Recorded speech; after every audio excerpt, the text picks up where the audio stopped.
Hi, everybody, and welcome back. We are going to start covering psychotic disorders. And psychotic disorders are a general category of people who, all people in roles of first responders at some point in their career will probably, there's a high likelihood that you're going to engage with somebody who is in a psychotic state. The heavy hitter here where psychosis is concerned is going to be schizophrenia, right? So there's a lot of misconceptions that surround schizophrenia, that these people are very violent and very dangerous, and that's not entirely true. So we want to dispel that stigma. And certainly we don't want everybody who is a first responder to come into a situation, especially if you know that someone is, that has a diagnosis of schizophrenia. This might be a frequent flyer that you've responded to before, or maybe you get a heads up before you get on the scene that this person has a diagnosis. We don't want you going in with that perception of, immediate defensiveness, because the likelihood of violence is not exceptionally high. That's a misconception. Okay. And we're gonna do a pretty specific search into what schizophrenia is. Okay. There's a strong genetic component to this illness. It is very heritable, meaning that, people hand this down to their children, unfortunately. And it is characterized by two kinds of symptoms. There are positive symptoms and there are negative symptoms. Positive symptoms we'll start with first, and that's going to be things like delusions. And delusions are going to be illogical beliefs about the world that have no basis in reality. This is something that's very hard for people to understand that don't have delusions, but remember, those illogical beliefs which sound off the wall are 100% real to these people when they're experiencing it. Okay, these are typically very bizarre, impossible narratives that really stand out like wah, wah, wah, like blinking red light, like this, something's wrong here, right? So for example, examples of delusions might be that, you're a first responder, you're a police officer on the scene, and they are legitimately very concerned and worried that you're reading their mind, that you have the capability to do it, that you're currently doing it, and that you're doing it in a way that's going to be harmful to them in some capacity. Remember, they have 100% belief that what their delusion is real. Put yourself in their shoes for a moment. Imagine that you believed that was 100% real. It would be extremely disconcerting and upsetting in the circumstance, right? They might think, you might get responses where an EMT is treating them for some sort of injury, and they think the EMT is not actually treating them for an injury. They are performing some sort of surgical implement to tag them for aliens. Again, these things sound really off the wall and wild to people who don't suffer from mental illness, but certainly delusions are very, very real to the schizophrenics who experience them. Their delusions can also be, by the way, very grandiose in nature, like, the FBI has been hunting me for 20 years and now you guys are finally here to take me down. Things of that nature, things that are really illogical, not likely, just kind of wild stories, right? Is how you can recognize a delusion. The next positive symptom is going to be hallucinations. And hallucinations are a false perception of the world. But this is very distinct from a delusion. This isn't a belief. This is a hallucination, literally involves the body's senses. So they see things, they hear things. And that is a really hard thing for people to wrap their brains around, that you're seeing something that nobody else has seen and you're hearing voices that nobody else can hear, and it sounds pretty Looney Tunes, but that's not how it should be dismissed. Because literally the explanation here is that a part of schizophrenia is that the neurons in the brain are simply not firing correctly. They're firing in an aberrant capacity, which is resulting in strange aberrations of perception, seeing things that aren't there, hearing things that aren't there. But they can see what they're seeing and hear what they're hearing as clearly as you can see and hear me right now. They cannot distinguish between what is real, a real person, versus what is a hallucination, or a real person talking to them versus just voices that they're hearing. So please keep that in mind, that that's got to be incredibly overwhelming. It's got to be very disorienting and scary. They can oftentimes hear multiple voices at once that are, simply don't exist. They're auditory hallucinations, which has got to be really mind-boggling to hear 3, 4, 5 voices having conversations that overlap one another, and it's not coming from anybody in the environment, and you're trying to listen to a first responder and 5 conversations in your head that you don't know where they're coming from. Imagine how overwhelming that is to an individual. They're also characterized by disorganized speech and thought. This shouldn't come as a huge surprise because what's going on in their mind is very disorganized. So their thought processes and speech are often very incoherent, don't make a lot of sense. Their language will jump from one topic to something completely and totally unrelated, and then jump to something else completely and totally unrelated as quickly as the first change happened. They may say many words that actually communicate absolutely nothing, right? And again, it's because this is representation of, our language is representation of our thoughts. Our thoughts are taking place in our brains, and in the brain of a schizophrenic, the neurons that control our thoughts and our physical activities are simply not firing properly. Made up language is often common, where they will just sort of engage in speech and language that, it sounds like gibberish. But also good to know that mutism can occur. Mutism is not uncommon with schizophrenia, where they simply will not speak at all. They will not respond. And this is not somebody being defiant to a first responder. This is not somebody being difficult for the sake of being difficult. It is literally a part of their illness. Excuse me. These symptoms can be chronic, but they can also exist outside of a state of psychosis. So important to understand that. There's also behavioral and emotional disorganization. So schizophrenics often display inappropriate or strange behaviors, which can be very intimidating or scary to somebody who has never engaged with a schizophrenic before and doesn't know much about the background. So, for example, they may, at a situation that is, exceptionally sad and emotionally upsetting, start laughing hysterically and not be able to stop, right? Which most people would look at that person and think, you're being incredibly disrespectful. What is wrong with you? You're more than a troublemaker. No, it's a symptom of the mental illness. It isn't somebody being difficult or being cruel or being defiant in their response to first offenders. They may dress oddly, like really off the wall, out of the ordinary. They may move strangely, or they may fall into what we call catatonic immobility. Catatonic immobility is really interesting. It's a state of no movement. And it's not just standing there. Typically, schizophrenics will obtain odd postures. So they might stand on one leg and put their arm in the air for 5 hours and not move, right? Not move, not respond to anybody who's speaking to them, not respond to anybody who's trying to engage with them, because this is what we call catatonic immobility. It's a symptom of their mental illness.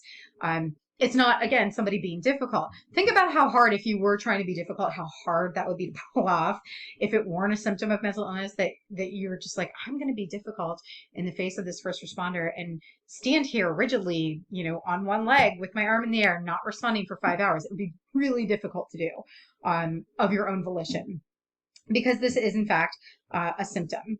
They also often display what we call inappropriate affect, which is where they're going to have emotional responses that are completely opposite of what you would expect somebody to have in those circumstances, and that doesn't necessarily make sense.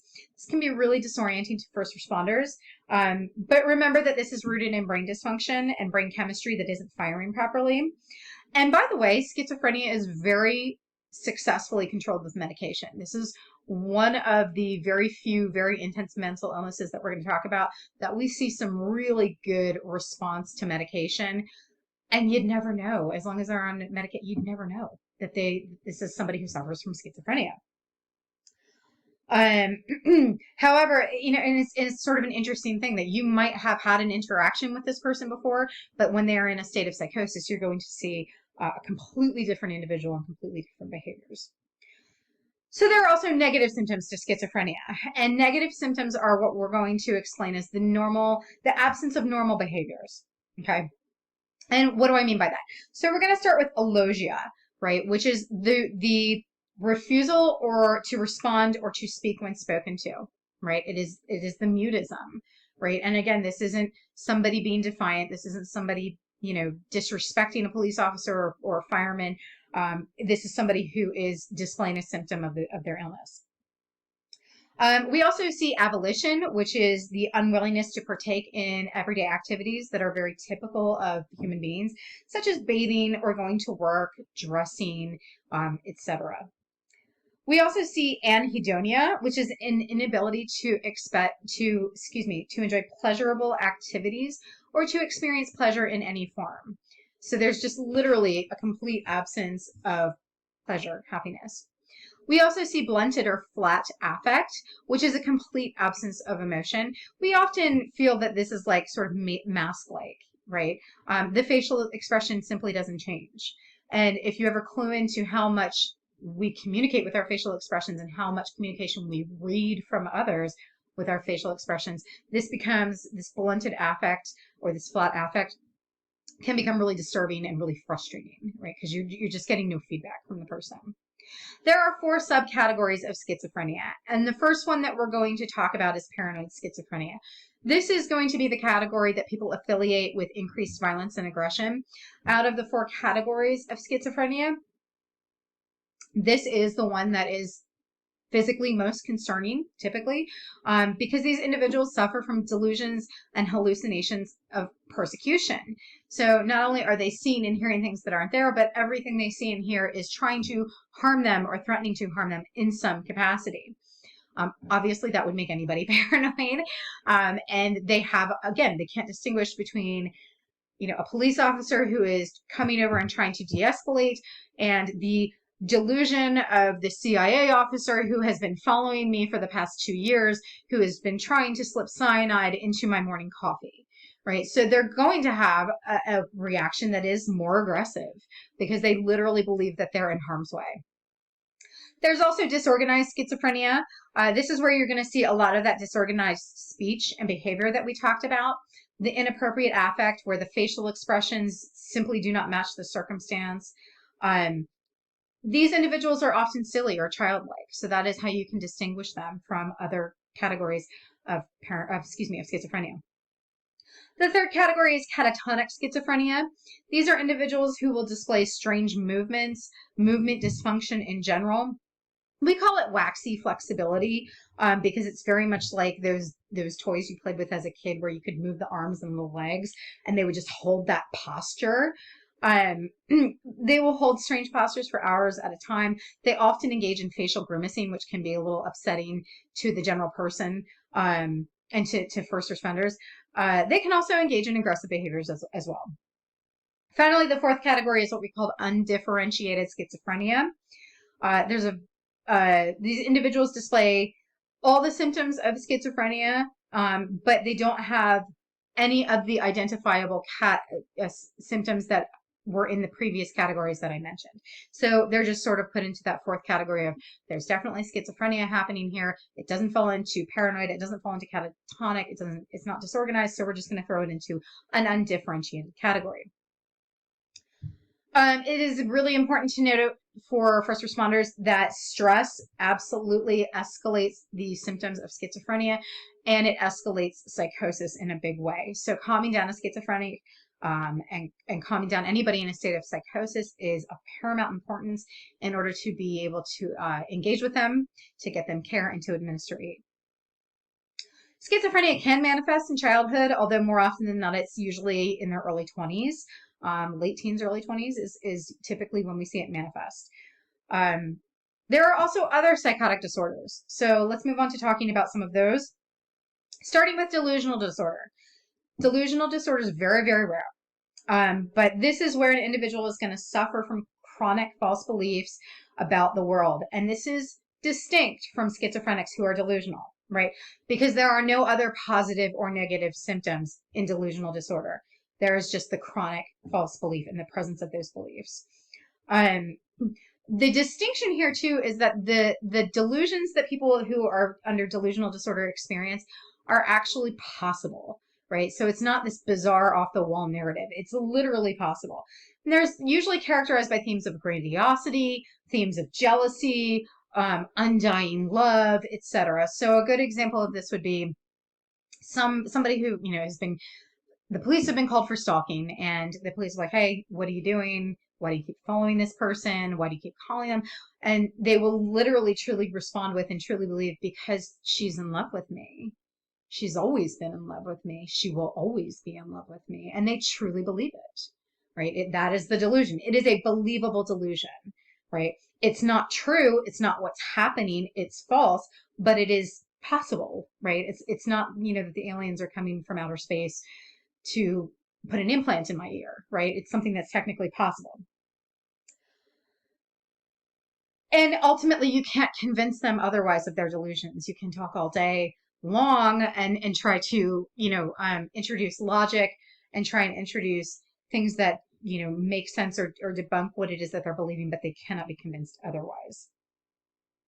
When it's clear that there's a diagnosis and that this person is consistently delusional, in some cases, these individuals are declared incompetent, and they typically tend to see that as proof of their delusions. So, on the rare instance that you would engage with somebody with delusional disorder, if they are not able to distinguish between reality and non-reality, and they have to be declared incompetent, they will see it as, you see, I told you my delusions are correct. So and they're true and they're real. This proves it, right? It has the habit or the ability of reinforcing their beliefs, which makes treatment very difficult.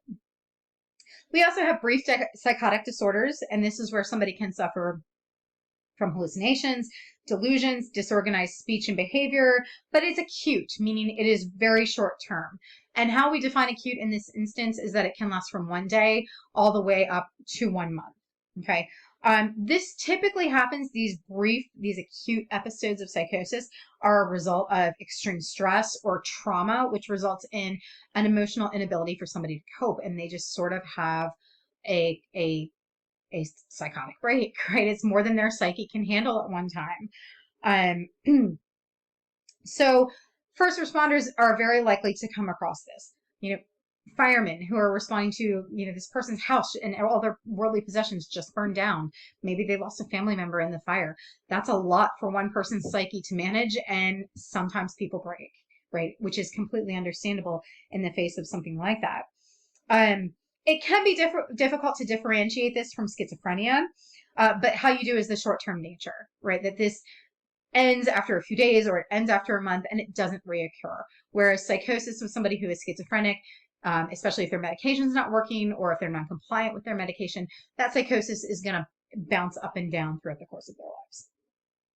We also have something called schizoaffective disorder. This has symptoms of both schizophrenia and a mood disorder, which we're going to cover mood disorders in the future here. It's hard to differentiate this from schizophrenia, but it is identified by the presence of extreme depression occurring in tandem with those schizophrenic positive and negative symptoms, where they will have stints of psychosis that last about 2 weeks or so, where during this psychosis, you're going to see an absence of that depression. Okay, we're going to move on to mood disorders.